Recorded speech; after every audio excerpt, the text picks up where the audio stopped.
At my granddaughter's wedding, I discovered that after 20 years of paying for everyone's dreams, my family had finally found the perfect name for me, Family ATM. I noticed it the moment the young woman at the reception table handed me my seating card. For a second, I thought I had read it wrong. At 71, my eyesight wasn't what it used to be, but it was still good enough to recognize an insult when it was printed in elegant gold lettering. I expected to see Evelyn Carter, grandmother of the bride, maybe even something sweet. Instead, the card simply reads, Family ATM. The ballroom around me seemed to grow strangely quiet. Guests moved through the lobby carrying glasses of sparkling cider and champagne. Laughter echoed beneath crystal chandeliers. Somewhere nearby, a string quartet played a gentle melody. Yet all I could hear was the sound of my own heartbeat. The young woman behind the table smiled politely, unaware that she had just handed me something far heavier than a seating assignment. "Is everything okay, ma'am?" she asked. I forced a smile. "Yes, dear. Everything is fine." I picked up the card and slipped it into my purse. Then I walked into the ballroom. I wish I could tell you I confronted someone immediately. I wish I could say I demanded an explanation. But I didn't. When you reach my age, you learn that some moments reveal more if you stay quiet. My granddaughter Olivia's wedding was supposed to be one of the happiest days of my life. I had spent months helping plan it. The venue overlooked a beautiful lake outside Asheville, North Carolina. White roses lined the aisle. The reception hall had floor-to-ceiling windows that captured the afternoon sunlight like something from a magazine. It was stunning and expensive, very expensive. As I stepped inside, I looked around at the decorations, the floral arrangements, the custom lighting, the elegant linens on every table. I knew exactly how expensive it was because I had paid for most of it. Not that I ever planned to mention that. Families help each other. At least that's what I had always believed. My late husband, Richard, and I built our real estate company from nothing. For 40 years we worked weekends, holidays, and countless late nights. We sacrificed vacations. We skipped luxuries. We invested every spare dollar back into the business. When Richard passed away 6 years earlier, I inherited the company. I also inherited the responsibility of keeping everyone together. So when my son Daniel needed help with a down payment for his first house, I helped. When Rachel wanted to start her boutique business, I invested. When Olivia got accepted into college, I paid tuition assistance without hesitation. Every check I wrote felt like an investment in family, an investment in love. Standing in that ballroom, I began wondering whether everyone else saw it the same way. A waiter passed carrying trays of appetizers. Guests mingled happily near the dance floor. I searched for familiar faces and spotted my son near the bar. Daniel was laughing with several guests. Rachel stood beside him wearing a designer gown in deep emerald green. She looked flawless, confident, completely at ease. Neither of them had noticed me yet. I reached into my purse and looked at the card one more time. Family ATM. The word somehow looked even colder the second time. Then something strange happened. Instead of feeling angry, I felt calm. A kind of calm that only arrives when a question you have carried for years finally receives an answer. Suddenly, dozens of little memories began resurfacing. Missed phone calls that only came after financial emergencies. Family gatherings where my presence seemed optional but my checkbook wasn't. Conversations that always end with someone needing help. Tiny moments I had ignored because I wanted to believe the best about the people I loved. I slipped the card back into my purse and walked toward the reception hall. Across the room, Rachel finally noticed me. For the briefest moment, our eyes meet. Her smile flickered, just for a second. Then it returned. Warm, polite, perfect. But something in that tiny hesitation told me more than words ever could. And as I made my way toward my assigned table, I had the distinct feeling that the wedding I thought I was attending and the truth I was about to discover were two very different things. I found my table near the back corner of the reception hall, positioned so close to the service entrance that every few minutes a waiter pushed through carrying trays or empty glasses. From where I sat, I could see the entire room. Perhaps that was intentional. Perhaps someone thought it would be amusing to place me where I could watch everyone enjoy the celebration I had helped make possible while remaining comfortably out of sight. I folded my hands in my lap and looked around. The ballroom glowed beneath dozens of crystal fixtures. Fresh white roses decorated every centerpiece. Soft music drifted through the room. Guests laughed as they shared stories and raised glasses to the bride and groom. It looked like a perfect wedding. The kind people would talk about for years. The kind that appeared effortless. But I knew exactly how much effort had gone into it because I had quietly carried much of the burden myself. A few months earlier, Olivia had called me one evening sounding worried. Several wedding expenses had exceeded the original budget. The venue fees had increased. The catering costs had climbed. Additional family members had been added to the guest list. I remembered sitting in my study with Richard's old photograph on the bookshelf beside me as she nervously explained the situation. Before she could even finish, I offered to help. Not because I wanted recognition. Not because I expected gratitude. I simply wanted my granddaughter to have a beautiful beginning to her marriage. That had always been enough for me. Across the room, I watched guests admire details that existed because of those checks. The floral displays. The upgraded menu. The live musicians. They complimented the elegance of the event without realizing how many sacrifices had quietly supported it. A woman seated beside me smiled warmly. I recognized her as a distant relative from Daniel's side of the family. "This wedding must make you proud," she said. "It is beautiful." I returned her smile. "Yes, Olivia deserves a wonderful day." The woman nodded. "Your family speaks highly of how much you have helped over the years." The comment should have comforted me. Instead, it settled strangely in my chest. Helped. It was a simple word. Yet lately I had begun wondering whether help was all people saw when they looked at me. Not a mother. Not a grandmother. Not a person. Just help. As dinner service began, I noticed something else. Daniel and Rachel moved easily from table to table greeting guests. They stopped to chat with business associates, neighbors, college friends, and distant cousins. Yet neither of them approached my table. Several times I thought Daniel might turn in my direction. Each time he changed course. Each time Rachel guided him elsewhere. The distance felt deliberate. Not dramatic. Not obvious. Just enough to be noticed by someone paying attention. Then I saw Olivia. She looked radiant in her wedding gown as she moved through the crowd. For a moment her eyes found mine. Unlike the others, she immediately started walking toward my table. Her smile seemed genuine, relieved, even. But before she reached me, Rachel stepped into her path. The interruption lasted only a few seconds. A hand lightly touching an arm. A few quiet words. Olivia's smile faded slightly. Then she glanced toward me again before being pulled in another direction. The exchange was subtle enough that most people would never notice it. I noticed. Age teaches you many things. One of them is how to recognize conversations that happen without words. I looked toward the dance floor where guests were gathering for the first formal toast of the evening. Laughter filled the room again. Music swelled. Glasses clinked. Everything appeared joyful. Yet beneath the polished surface, I could feel something else moving quietly through the evening. Tension. A truth waiting for the right moment to reveal itself. And for the first time, I began to suspect that the seating card was not a joke. It was a message. The first toast of the evening began a few minutes later. Guests settled into their seats as the room gradually quieted. Candlelight reflected off crystal glasses and polished silverware. From a distance, everything looked warm and elegant. I watched Olivia and her new husband take their places at the center of the room. They looked happy, truly happy. That was the only thing keeping me grounded.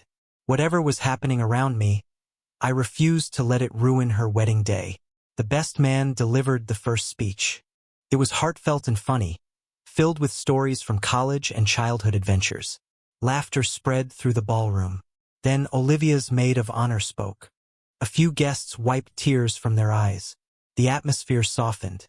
For a moment, I almost convinced myself that perhaps I had misunderstood everything. Perhaps the card had been a tasteless joke created by someone immature. Perhaps I was reading too much into a single incident. Then I heard my name. Daniel had stood to give a toast. He adjusted his jacket and smiled confidently at the crowd. "Family is everything," he began. Guests nodded approvingly. "None of us would be here without the people who supported us along the way." His eyes briefly swept across the room until they landed on me. "And some people have supported us more than others." Several guests turned toward my table. I felt dozens of eyes settle on me at once. Daniel chuckled lightly. "My mother has always had a way of showing up whenever somebody needed help. Financial help especially." A few people laughed politely. I forced a smile. The room laughed because they assumed it was harmless. They did not know what I knew. Daniel continued speaking. "Honestly, if our family had an emergency contact list, Mom would probably be listed as the first bank and the second bank." More laughter followed. This time even Rachel laughed. Not a nervous laugh. Not an embarrassed laugh. A comfortable one. As though she had heard the joke many times before. Something inside me became very still. Daniel moved on quickly and finished his speech. Guests applauded. Glasses were raised. The moment passed for everyone except me. I sat quietly, staring at the untouched wine glass in front of me. The words themselves were not cruel. In another family, they might have sounded affectionate. But combined with everything else, they felt different. They felt rehearsed, deliberate. A waiter arrived carrying fresh coffee. As he poured, two women seated at the neighboring table continued a conversation they clearly thought nobody could hear. "That must be her," one whispered. "Which one?" the other asked. "His mother. Rachel mentioned her earlier." I kept my eyes on the table. "Mentioned what?" the second woman asked. The first woman lowered her voice, but not enough. "You know, the nickname." The second woman laughed quietly. "Oh, that." My stomach tightened. Neither woman seemed malicious. They sounded amused, casual, familiar with information they should not have known. Suddenly the seating card felt less like a private insult and more like part of a much larger story. A story everyone seemed to know except me. A few minutes later, I excused myself and walked toward the lobby. I needed a moment away from the noise. The corridor outside the ballroom was quieter. Large windows overlooked the lake. The evening sun cast long golden reflections across the water. I stood there for several minutes, breathing slowly. That was when I heard footsteps approaching behind me. "Grandma!" The voice belonged to Olivia. I turned and saw concern on her face. Genuine concern. She glanced toward the ballroom before lowering her voice. "I have been trying to get over to your table all night." I smiled gently. "You should be enjoying your wedding." Her eyes dropped briefly. "There is something I need to tell you." Before she could continue, another voice called her name from down the hallway. "Rachel." Olivia's expression changed instantly. Not fear. Not exactly. More like disappointment. She squeezed my hand. "Later," she whispered. Then she hurried back toward the reception.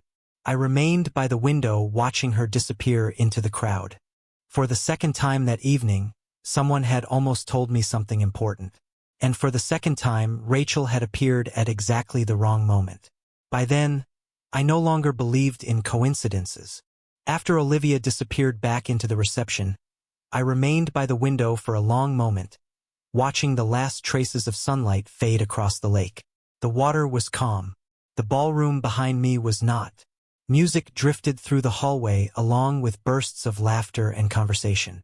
To anyone passing by, it sounded like a perfect celebration. Yet the longer I stood there, the more pieces of the puzzle began fitting together. Some truths do not arrive all at once. They arrive quietly, one memory at a time. I thought about Rachel. When Daniel first introduced her to the family nearly 20 years earlier, I had welcomed her with open arms. She was ambitious, intelligent, and charming. Richard liked her immediately. I wanted to like her too. For a long time, I believed I did. Looking back, I realized the changes had been gradual. Small enough to dismiss. Easy to explain away. The first time she asked for financial help, she had been embarrassed. At least she pretended to be. Her boutique needed additional inventory before the holiday season. Daniel was worried. I wrote a check without hesitation. A few years later, there was help with a home renovation. Then a business expansion. Then unexpected expenses. Each request came wrapped in gratitude.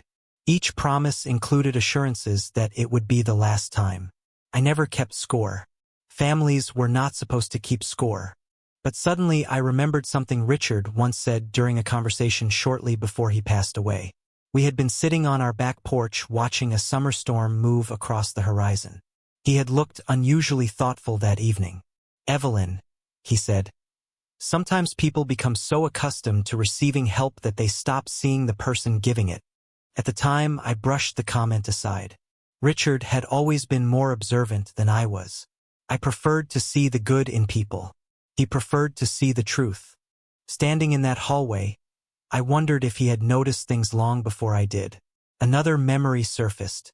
5 years earlier, during a Thanksgiving dinner, Rachel had spent most of the evening talking about an expensive vacation she hoped to take.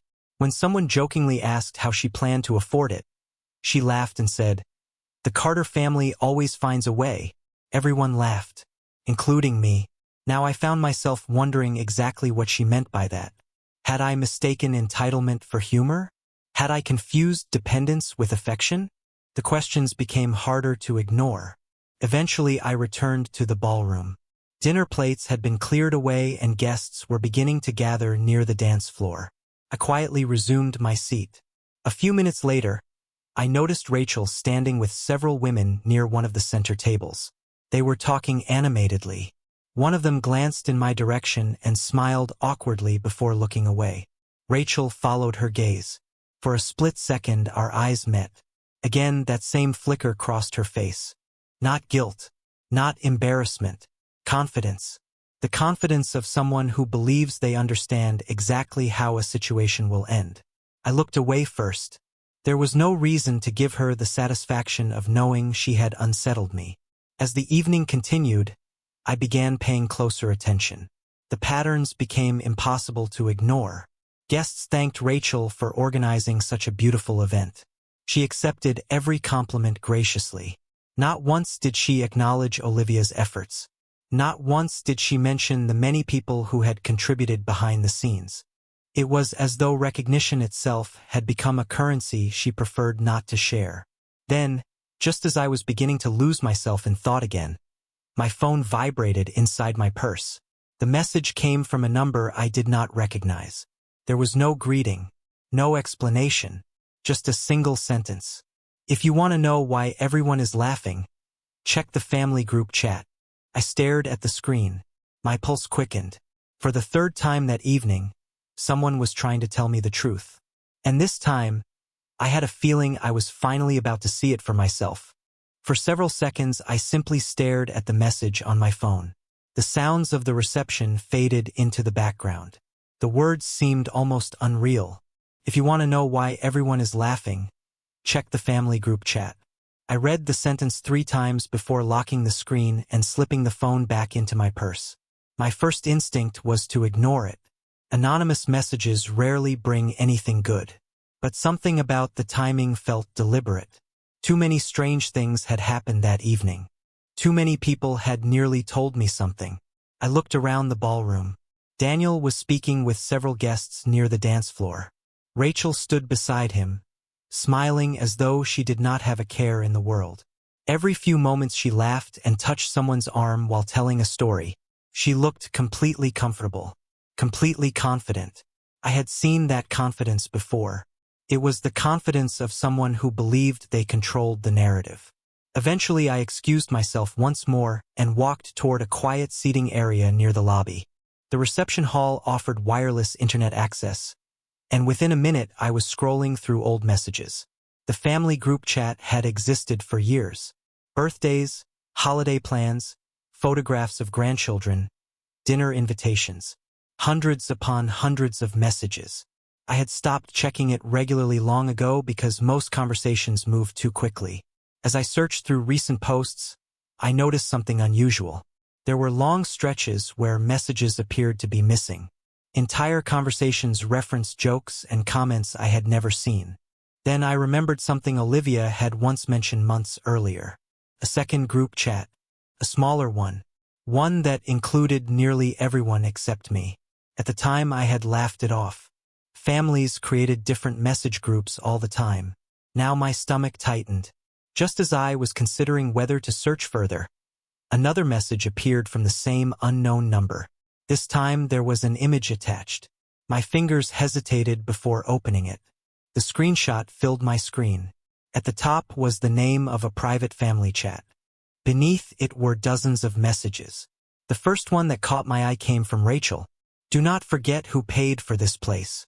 Someone replied with a laughing emoji. Another person wrote, "We should reserve her a throne next to the checkbook." More laughter followed.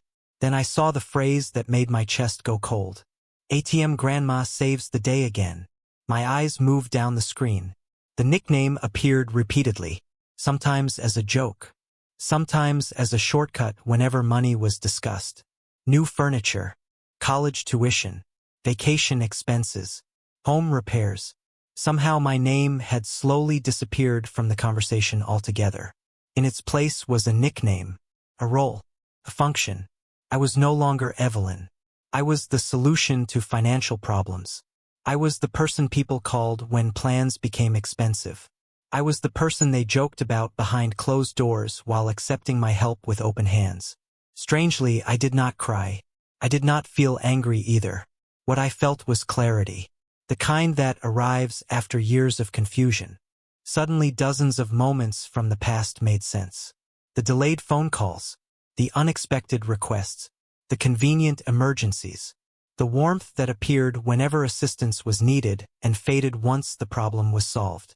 I sat quietly staring at the screen until a shadow fell across the table. I looked up. Olivia stood there.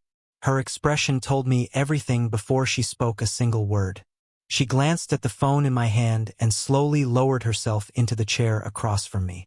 "Grandma," she whispered. "I was afraid someone would show you." I looked into her eyes.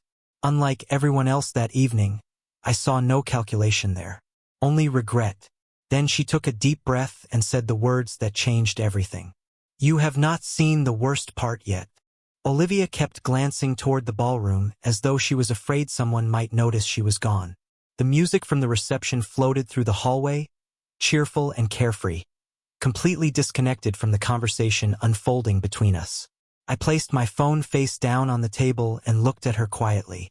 "What have I not seen?" I asked. She lowered her eyes. For several seconds she said nothing. Then she took a slow breath. "Grandma, I did not know about the seating card until this morning." I studied her face carefully. She looked exhausted. Not like a bride enjoying the happiest day of her life. More like someone carrying a burden she could no longer keep hidden. "But you knew about the messages," I said gently. Tears immediately filled her eyes. "Not all of them. Not at first." Her voice trembled. "I thought it was just stupid jokes. I thought everyone was being immature.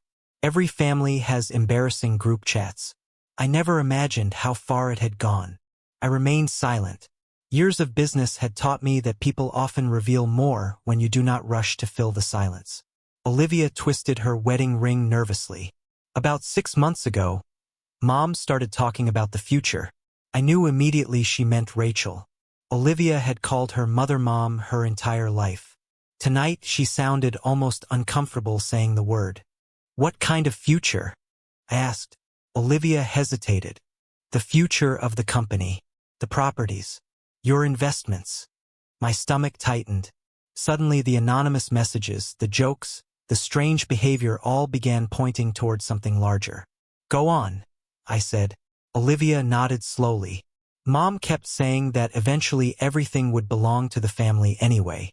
She said it was important to make sure the assets stayed in the right hands." I felt a chill despite the warm summer evening. The right hands.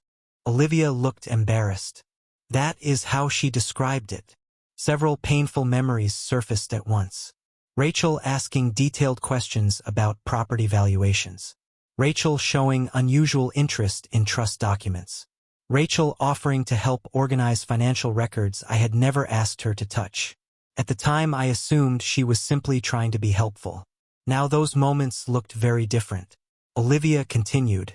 About 3 months ago she started assuming things. She talked like certain decisions had already been made. What decisions? Olivia looked directly at me. She believes you are eventually transferring a significant portion of the estate to Dad. For a moment I simply stared at her. Not because the statement shocked me, but because of how confidently it had apparently been accepted as fact. I had never made such a promise. Not once. My estate planning had always remained private. Even Daniel did not know every detail. And she is certain of this? I asked. Olivia nodded. Very certain. I leaned back in my chair. Suddenly the pieces fit together with uncomfortable precision. If Rachel truly believed future wealth was guaranteed, then every act of generosity from me may have reinforced that belief. Every loan, every gift, every rescued financial situation. Perhaps she had stopped seeing them as kindness years ago. Perhaps she viewed them as advance payments on something she already considered hers. Olivia reached into the small handbag resting beside her chair. There is something else. She removed her phone and opened several screenshots. My pulse quickened as she handed it to me. The messages displayed conversations between Rachel and a few relatives. Some were jokes. Some were complaints. Then I found the one that mattered. Just keep her happy until after the wedding, Rachel had written. The last thing we need is drama before everything is finalized. I read the sentence twice, then a third time. Everything is finalized. Not if, not maybe, finalized. As though some invisible transaction already existed in her mind. Olivia quietly wiped away a tear. Grandma, I am so sorry. I should have told you sooner. I handed the phone back and gently squeezed her hand. No, sweetheart, I said softly. You are telling me now. For the first time all evening, I felt something stronger than disappointment. I felt certainty, and certainty is a powerful thing. Because once you finally understand what game people are playing, you can decide whether you want to keep playing by their rules. After my conversation with Olivia ended, she returned to the reception and I remained seated alone for several minutes. The ballroom lights seemed brighter now. The music sounded louder. Yet everything felt strangely distant, as though I were watching someone else's life unfold from across the room. The truth has a peculiar effect on a person. It does not always break your heart immediately. Sometimes it simply removes the fog. Suddenly you see everything clearly. I sat quietly reviewing years of memories through an entirely different lens. The more I thought about it, the more one detail continued to bother me. Rachel spoke as if certain financial decisions had already been made. She behaved as though future assets were guaranteed. That confidence had to come from somewhere. Either someone had made promises on my behalf, or she had convinced herself that generosity and obligation were the same thing. Neither possibility sat well with me. My thoughts were interrupted when a familiar voice called my name. Evelyn. I looked up and immediately recognized the speaker. Thomas Reynolds. For more than 30 years, he had been the attorney who worked alongside Richard and me on countless business matters. He was now semi-retired, though he still handled a few important family affairs. Seeing him at the wedding surprised me. Thomas smiled warmly and adjusted his glasses. I thought that was you. I stood and embraced him. Thomas, it has been far too long. We exchanged a few pleasantries before he lowered his voice slightly. May I borrow you for a moment? Something in his tone immediately caught my attention. We stepped into a quieter hallway overlooking the lake. Thomas glanced toward the ballroom to ensure we were alone. Then he reached inside his jacket and removed a large sealed envelope. My pulse quickened. What is that? I asked. Something I was planning to discuss with you next week, he replied. But given the circumstances, perhaps tonight is appropriate. I stared at the envelope. Thomas had always been careful with timing. If he believed something could not wait, there was usually a good reason.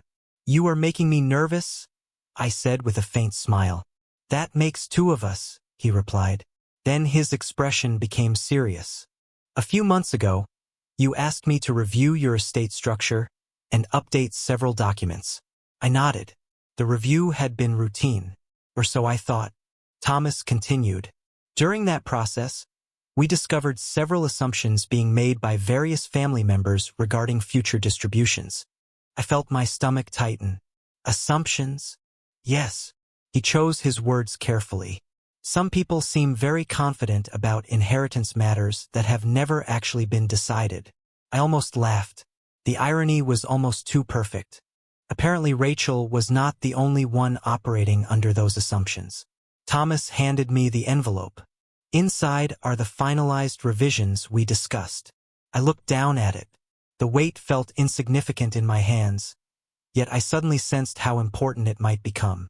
I thought these documents were not scheduled to be completed until next month. Thomas smiled slightly. They were completed yesterday. For several seconds, neither of us spoke. The sounds of celebration drifted from the ballroom behind us. Laughter, music, glasses clinking together. Meanwhile, I stood holding an envelope that represented decisions nobody else in the room knew existed. Thomas placed a reassuring hand on my shoulder. Richard used to say that wealth reveals character faster than almost anything else. I smiled sadly.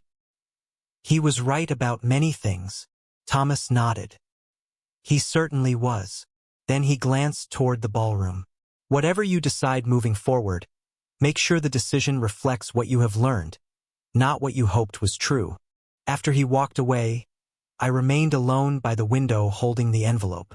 The lake outside had darkened beneath the evening sky. Reflections from the reception shimmered across the water. For the first time all night, I felt completely calm.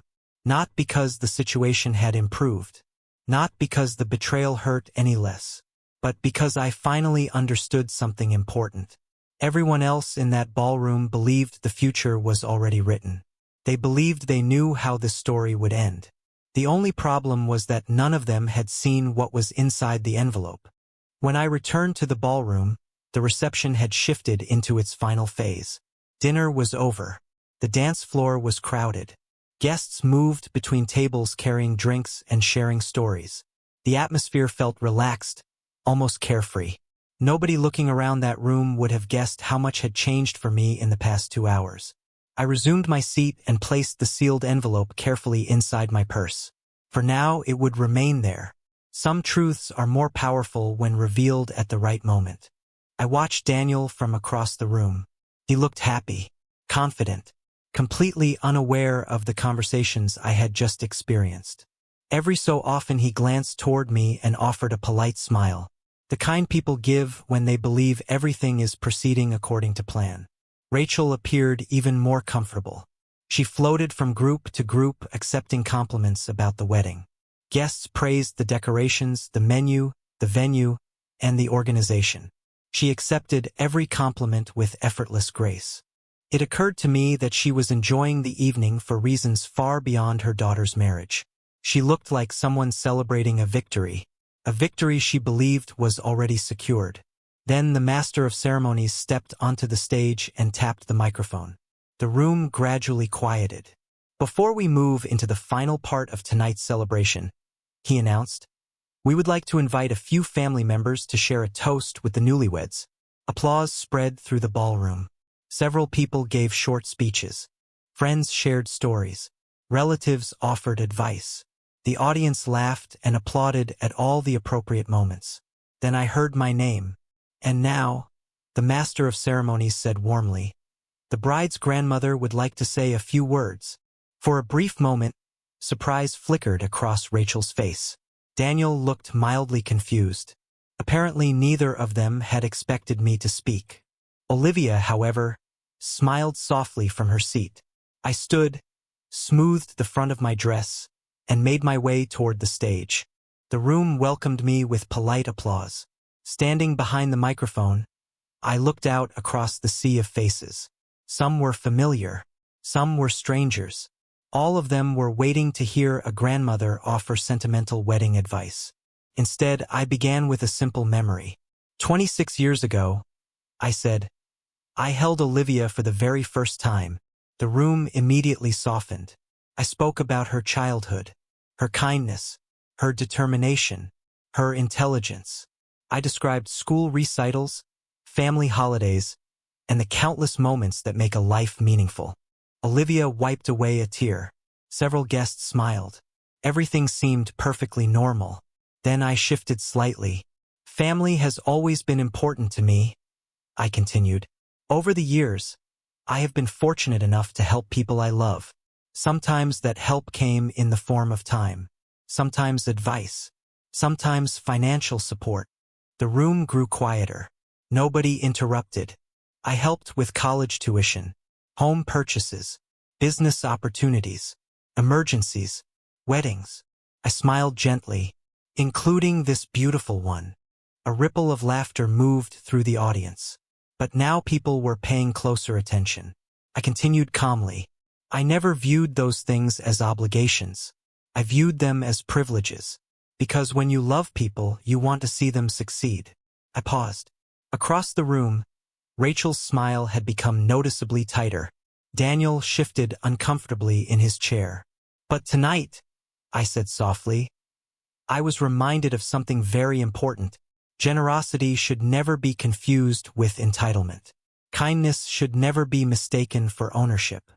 And gratitude should never be replaced by expectation. Complete silence filled the ballroom. Nobody knew exactly where the speech was going anymore. That was fine. Neither did Rachel. I looked toward Olivia and smiled. The greatest gift we can give one another is not money.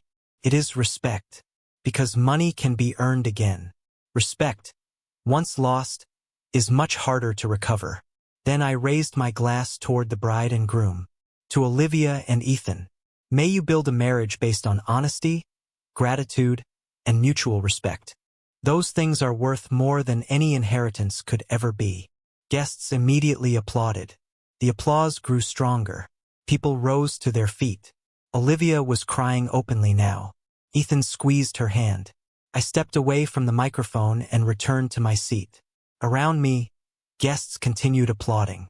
Most of them believed they had just heard a heartfelt wedding toast. But as I sat down and caught Rachel's expression across the room, I realized she understood exactly what I had said. And more importantly, she understood that I finally understood her. The applause gradually faded and the celebration resumed, but the atmosphere around me had changed. Most guests could not explain why. They simply sensed that something important had happened. Conversations became slightly quieter when I walked past. A few people offered thoughtful smiles. Others avoided eye contact altogether. It did not matter. For the first time that evening, I no longer felt invisible. I sat peacefully through the remainder of the reception, occasionally speaking with relatives and old friends. The envelope remained inside my purse, unopened, waiting. Rachel, however, seemed unable to relax. I noticed her watching me repeatedly from across the room. Every time our eyes met, she looked away first. Daniel appeared confused by the shift in her mood. He whispered questions. She answered with forced smiles. Whatever certainty had carried her through the evening was beginning to crack. Near the end of the reception, guests gathered outside beneath strings of warm lights overlooking the lake. Olivia and Ethan were preparing for their farewell exit. The night air felt cool and refreshing after hours inside the ballroom. As everyone assembled along the pathway, Olivia approached me quietly. Without saying a word, she wrapped her arms around me. I held her close. "I am proud of you," I whispered. Tears filled her eyes again. "I am sorry, Grandma." I gently touched her cheek. "You have nothing to apologize for." And I meant it. She had made mistakes by staying silent too long. But unlike others, she had eventually chosen honesty. That still mattered. A few minutes later, after photographs and final goodbyes, most guests began heading toward their cars.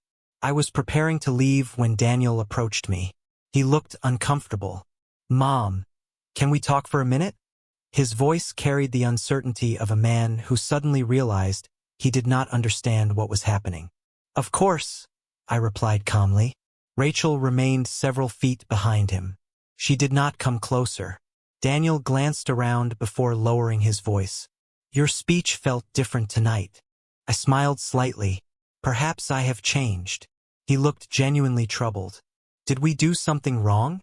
For a moment, I simply looked at my son, the little boy I once tucked into bed, the teenager I encouraged through failures and successes, the man who somehow stopped seeing me clearly years ago. That is a question only you can answer, I said softly. Before he could respond, I reached into my purse and removed a business card. Not the envelope, just the card. Call Thomas Reynolds next week, I said. He will explain anything you need to know. Daniel frowned. Why would I call Thomas? I placed the card in his hand. Because some assumptions need to be corrected. His expression immediately changed. Confusion became concern. Concern became worry. Behind him, Rachel had gone completely still. She knew exactly who Thomas was. She knew exactly what his involvement might mean. For the first time all evening, I saw uncertainty in her eyes. Real uncertainty. I nodded politely and turned toward my car. Neither of them followed. Neither of them stopped me. The drive home took just under 40 minutes. The roads were quiet. The night sky stretched endlessly above the mountains. When I finally arrived home, I carried the envelope into my study and sat at Richard's old desk. His photograph still occupied the same corner it had for years. I smiled at it before carefully opening the seal. The documents inside confirmed everything Thomas had hinted at. The revisions were complete. The future was no longer based on expectations, assumptions, or entitlement. It was based on character. And character had revealed itself very clearly that evening. Several months later, the changes became official. New charitable programs were established. Educational funds were created. Opportunities were directed toward people who demonstrated integrity rather than expectation. Some family members were surprised. Others were disappointed. A few were angry, but none of them were confused. They understood exactly why the decisions had been made. As for me, I never forgot that wedding. Not because of the insult, not because of the jokes, and not because of the inheritance. I remembered it because it was the night I finally stopped measuring love by what I was willing to give, and started measuring it by what others were willing to respect.